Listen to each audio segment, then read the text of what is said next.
Hello, hello, hello. It's Bobi, aka Paginator, and today we're going to start a new series on this channel.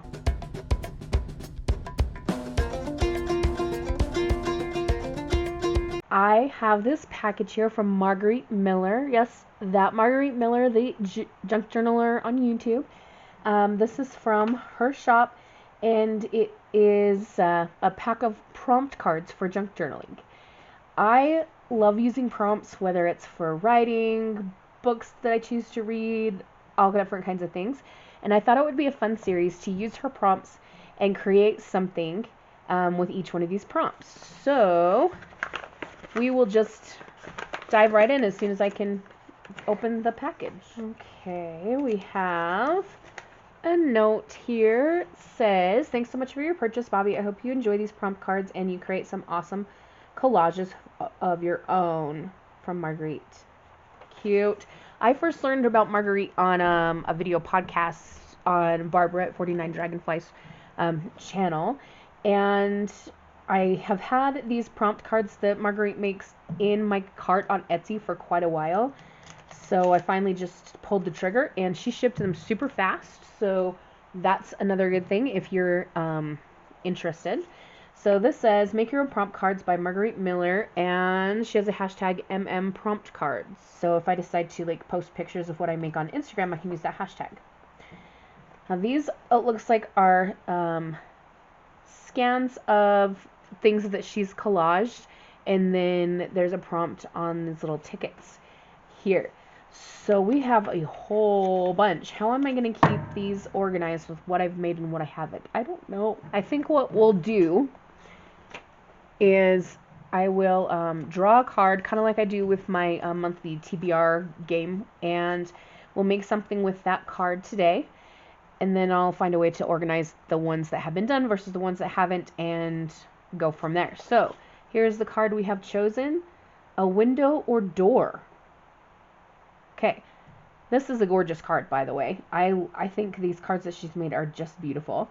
Window or door. I'm going to have to do some contemplating. So I'm going to take a little brain break and come back to you with whatever it is that I'm going to create. Okay, I found this image here of a mother and daughter. This is in the inside of a back cover of a Daphne's Diary magazine. And something about this just kind of was calling out to me as I was looking through it.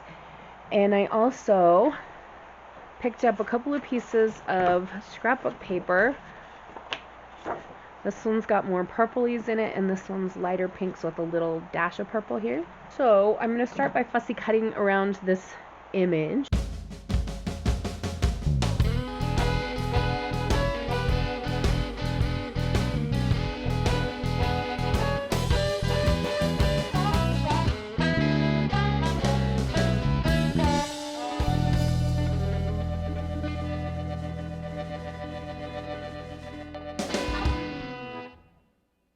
So this is cut out now, and I want to ink around it.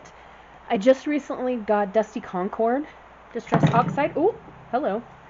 So we're going to use this color, partly because it's new and I want to try it out, and partly because it's just a really pretty purple, and I think purple is going to be a good color for this. I need my paper cutter to be able to cut these big pieces of scrapbook paper. So I cut a piece 5 by 8, and I'm just checking to see how I like it compared to the size of the image. And I think that is good. So we're going to ink around this paper. Our next step is going to be to glue this down. I am going to be adding a sentiment and some other decorations and things as we go, but this is what needs to happen next. I have a whole bunch of these Tim Holtz sentiments here, so I think we'll just dig through these and see if there's any that go with the card. Okay, I like this one. Life doesn't have to be perfect to be wonderful. I like adventure awaits. Love with all your heart would be nice. Alright, I think we're going to do this one, love with all your heart. These are quite thick, and so something I learned from Barbara is that you can just take your little knife and split off the top layer. It becomes much less bulky. Of course, we're going to ink around this. Now, what do we think? Do we put it up here at the top? Do we put it down here? I tend to like sentiments lower. I think I want to put it down here. So let's set this aside for a little bit, and we're going to make the frame of our window. I'm going to do my measuring on the back side, and we're just going to figure out kind of a border to make the window frame. I don't want it to be really, really wide, but at the same time, I don't want it to be teeny and flimsy either. So I'm going to pull this back in for a minute and see about how much space I can afford here without starting to cover up the words in the image. Maybe do a centimeter. Okay, that's going to be not quite as much as I would have liked. I would have liked something a little bit thicker, but this is when the art speaks for you and you don't have a choice.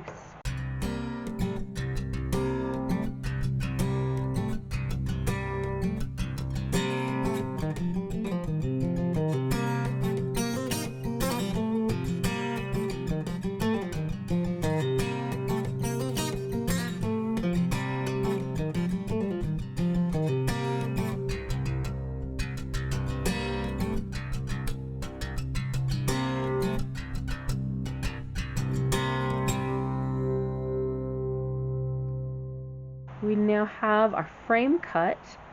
So of course, you know, the next step is going to be inking around the frame inside and out.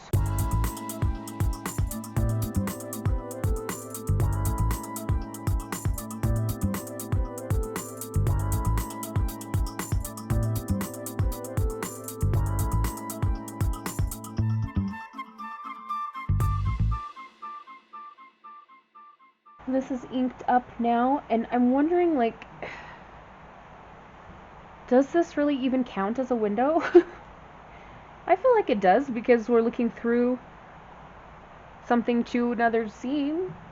But I'm sitting here questioning myself because I keep calling it a frame, and I'm like, well, if you're not even calling it a window, we're gonna go with it. This is a window. This is what we can see out the window. So let's go ahead and just glue the window frame down. I'm also realizing that maybe I want to add a little bit more decoration around the window frame, and also that this is slightly at an upward angle. I can't fix it, so it's just gonna have to live that way. Struggles. We readjusted the camera. We're a slightly different angle, but oh well. Okay.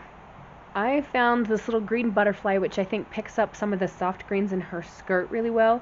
I also have some purple butterflies. These are stickers, so I could peel off the back and stick it fully down.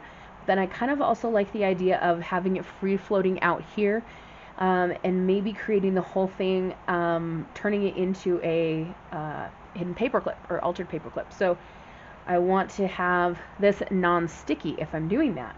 So I'm going to keep the backing on and just use the glue to attach them. I want to have one green butterfly and then maybe a couple of purple ones. So just so that green one's really popping. Maybe we'll do a darker purple one here and a lighter one here. I don't know. This might be too light for what I'm trying to do. What if we go with this one? I like that better. Put these back in my butterfly binder. Unfortunately, that took longer than expected because the butterflies wanted to be free and they went flying every which way. It was kind of like, you know, those boxes that you probably seen, like little tiny gift boxes, and you open them and real butterflies come fluttering out. It's kind of like that, but fake butterflies flew out of my hand.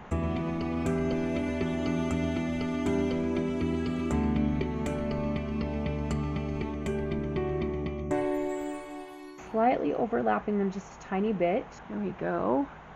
I know with the shiny stickers it's hard to get like a really good look at it, but I think it looks cute. Now if we're gonna do an altered paperclip, then I need to find a paperclip. I have teeny tiny Tim Holtz ones, but for something this size I don't want to use that. I want a regular size paperclip. Aha! I found a jumbo one. So it would be a shame to waste all this beautiful writing space for somebody. So I'm going to ink around this and just use a little bit of that leftover scrapbook paper to attach the paper clip. So we simply need to attach this, and I'm going to let the back of the paper clip, like the silver part, show. So I just need a little piece of paper that can cover the smaller bit, and we need to measure how long that needs to be. Alright, so if we put this like this, then the whole thing can function as a paper clip, and it can be attached to a journal page or whatever. This has kind of made me think maybe I should make a Mother's Day journal.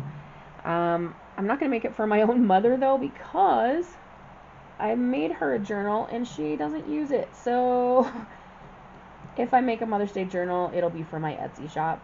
Okay, so what do we think? We made a window. We've got butterflies, a cute sentiment, and it's now a paper clip. I think it turned out kind of cute.